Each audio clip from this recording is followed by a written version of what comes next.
Hi everyone, welcome to Outgrow's Market of the Month. I'm your host, Dr. Saksham Sharda. I'm the creative director at outgrow.co.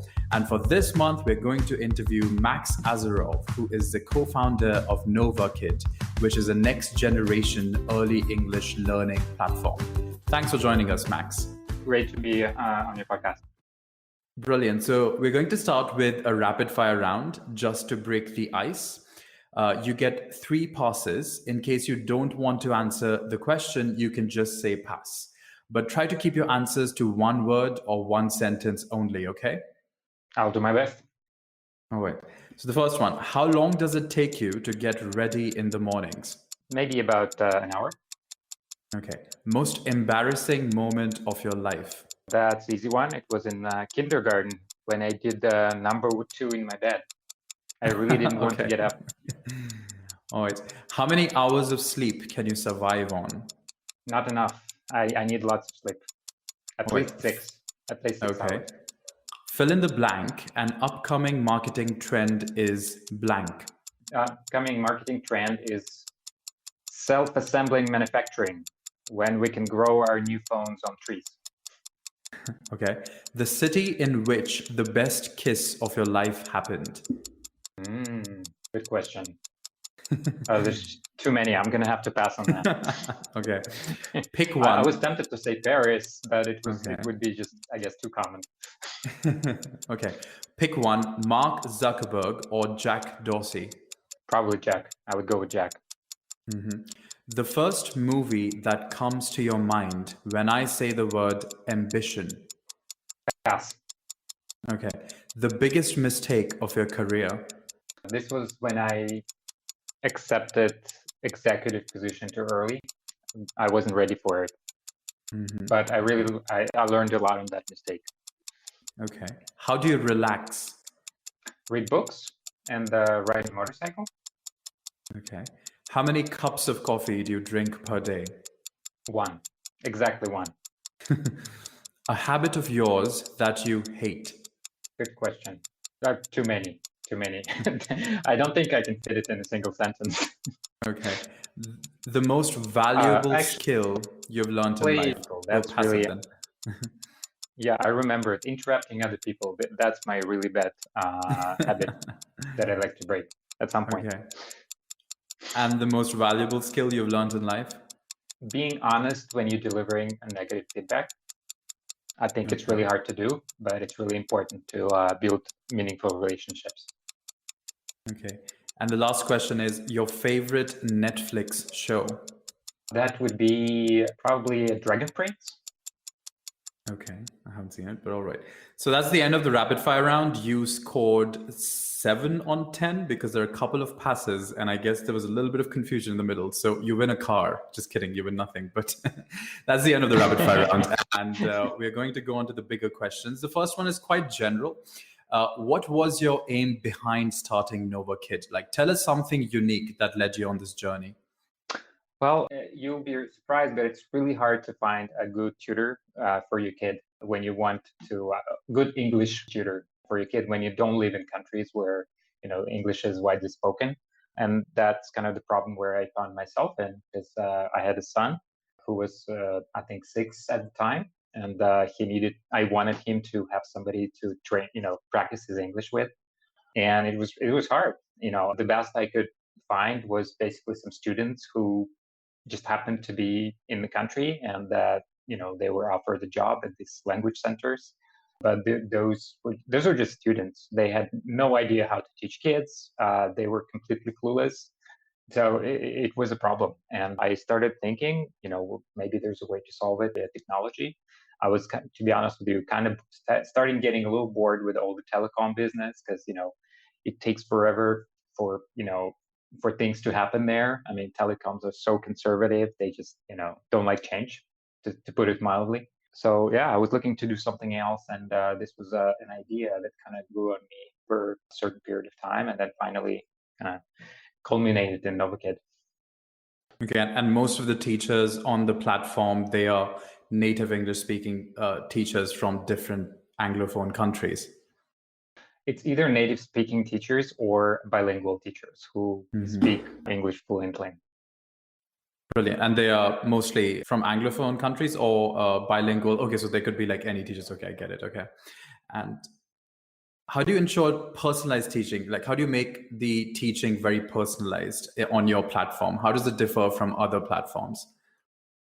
Well, because with digital, we really record and collect a lot of data. I mean, of course, obviously for security purposes, but also for personalization purposes. So we really track a lot of kind of things, how students perform on our curriculum, what kind of skills they manage to acquire, which kind of skills they're struggling with. Both our teachers help with that as well. So when they teach, there is some points in the lesson where they actually are evaluating the student, how well is he or she is doing on certain skill sets.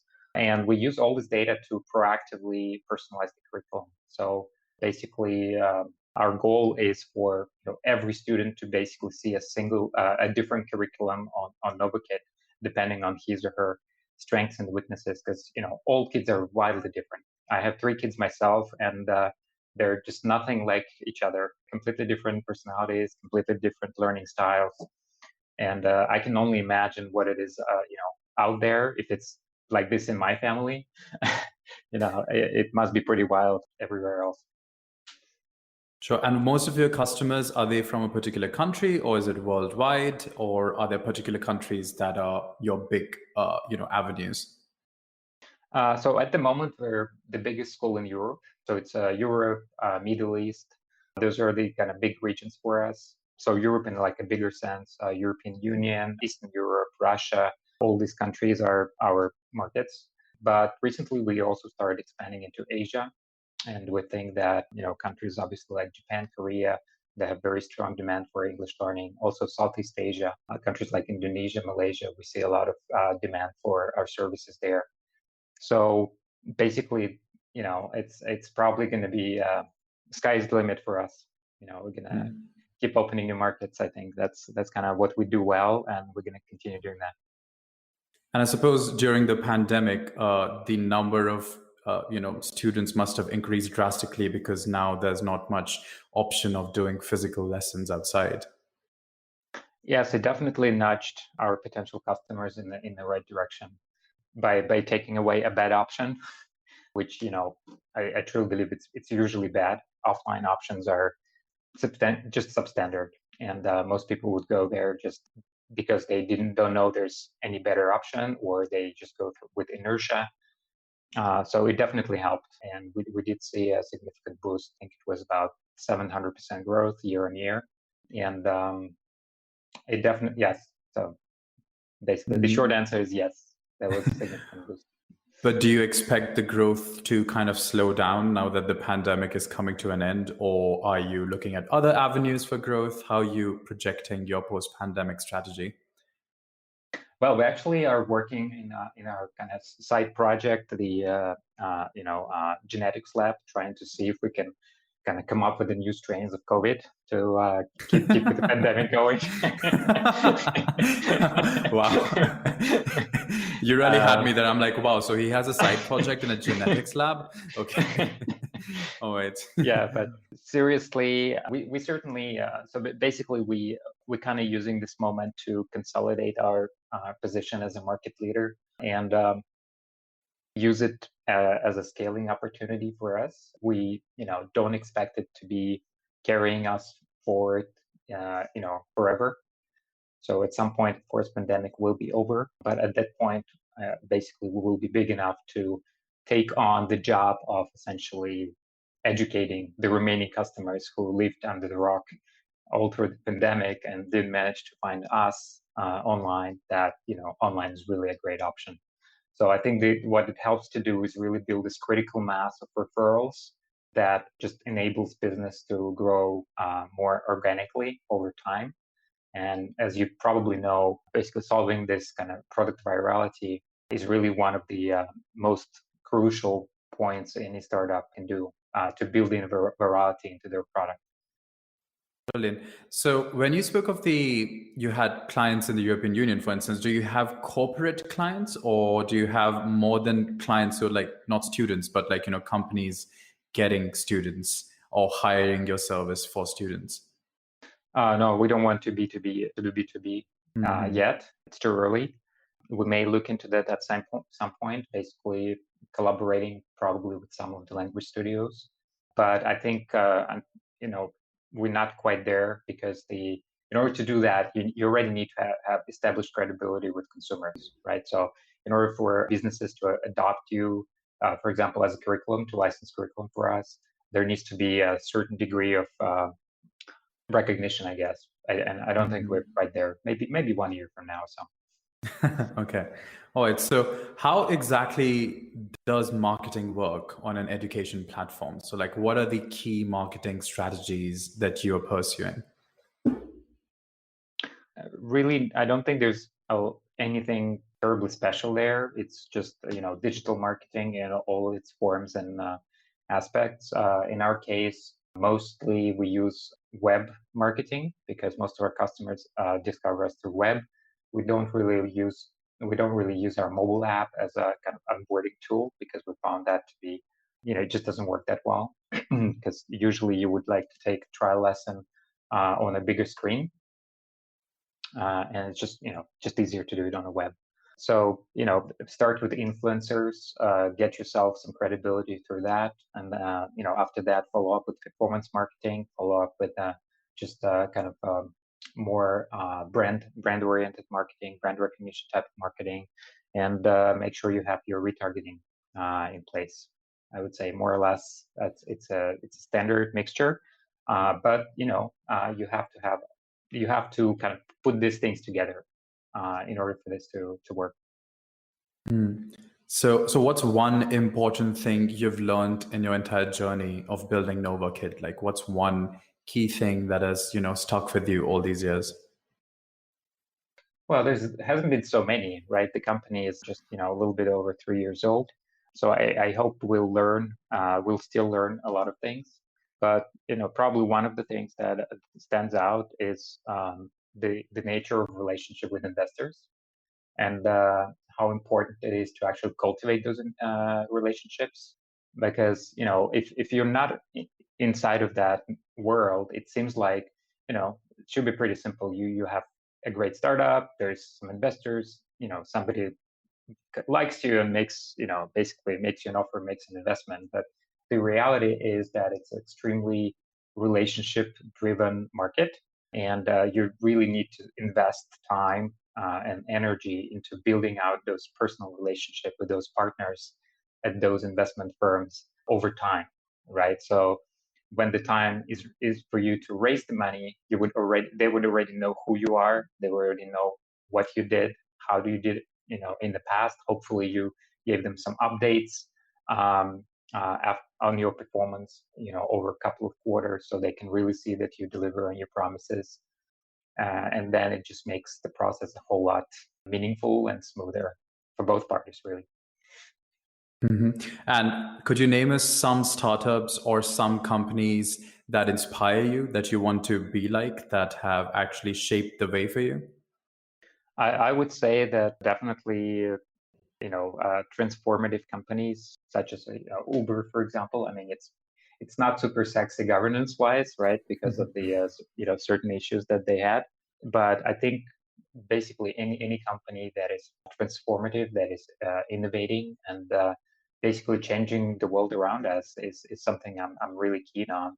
Very inspired by the corporate culture of Zappos, Netflix, and we really adopt a lot of innovations that they did internally, as a company. Because one thing that many people forget is, to build a successful company, you actually need to innovate, not just externally, but also internally. Because, without it, what is a company, right? It's the team that performs, right? And the only way for the team to perform is really to perform better than other teams, is really for something to be different, right? So to take some different approaches to motivating people, hiring people, firing people, all this also has to also gives you competitive edge. So could you name us one mistake that you've made in building your company that you would remember not to make again? One mistake in building a company. That's a good one. Just, again, there's so many. It's just it's hard to pick one. Yeah, I think it's kind of normal to learn by mistakes. And so, for example, our first marketer, was extremely. It seemed like was extremely competent person. Did all the right things, but at some point, it just turned out that she was not a team player, right? That we could not scale the marketing team beyond that person, and Mm. that was a hiring mistake that we had to correct. And basically we learned that, hey, you need to look at the soft skills and kind of team player capabilities of the person, especially if you have some hopes for them to be a kind of team lead or even director at the future time. No, for sure. I think usually when we ask these questions in interviews, most people actually answer by saying it was an HR, kind of like a hiring mistake that they made early on in the company. And then it's kind of hard to, Hmm. get rid of the person or like, to Hmm. hire someone new. So, yeah. What do you think of retaining talent during coronavirus instead of like, laying them off? Because a lot of countries are encouraging that you keep your employees because otherwise, Hmm. when it comes back to after the virus, you'll have to start looking for new ones. I mean, I think the business is a business, right? And you got to do what you got to do. It's unfortunately that's just the reality of things. And I think for any business, it's an opportunity to really look at your team. Is it really the right size?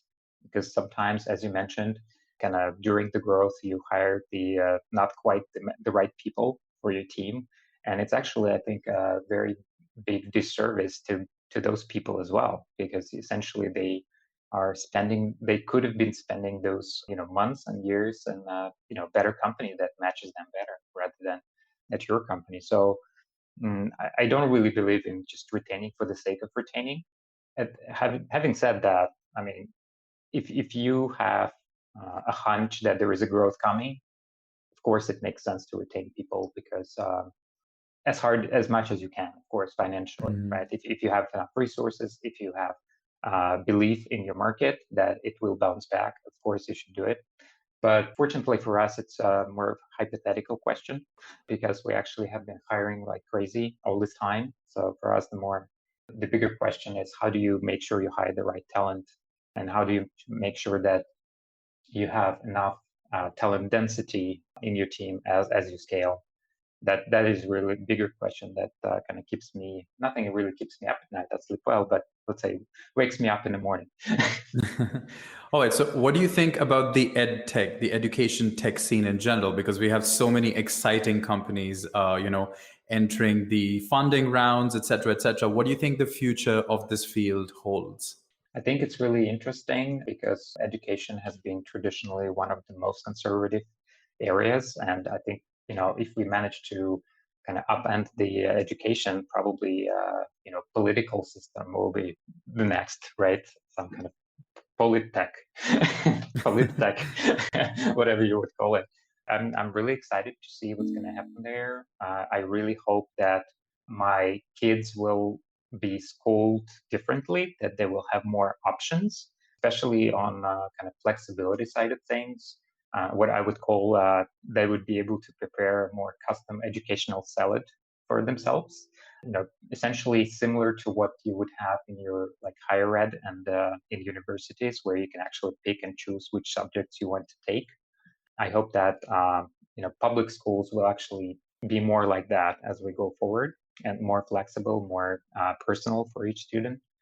So hopefully, and at the same time, the physical aspect of the public schools, where basically physical classrooms, hopefully will dedicate more time to soft skills, developing soft skills of the students, collaborating, team playing, etc.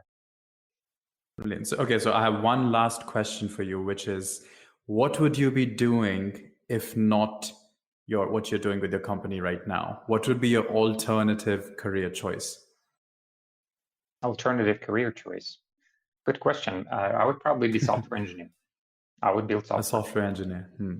So Yeah, you would that's where I would. eventually end up making a new company. Is that what you're saying? It would.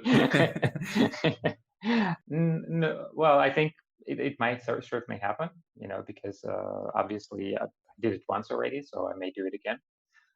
Never say never. So yeah, let's see. Life's a Right. long Well, journey. Well, best of luck for it. And if something else happens, I would be happy to interview you again in like a year's time. And well, thanks everyone for joining us for this month's episode of Outgrow's Marketer of the Month. That was Max Azarov, who is the co-founder of Novakid, which is a next generation early English learning platform. Thanks for joining us, Max. Thank you, Saksham. Have a great day.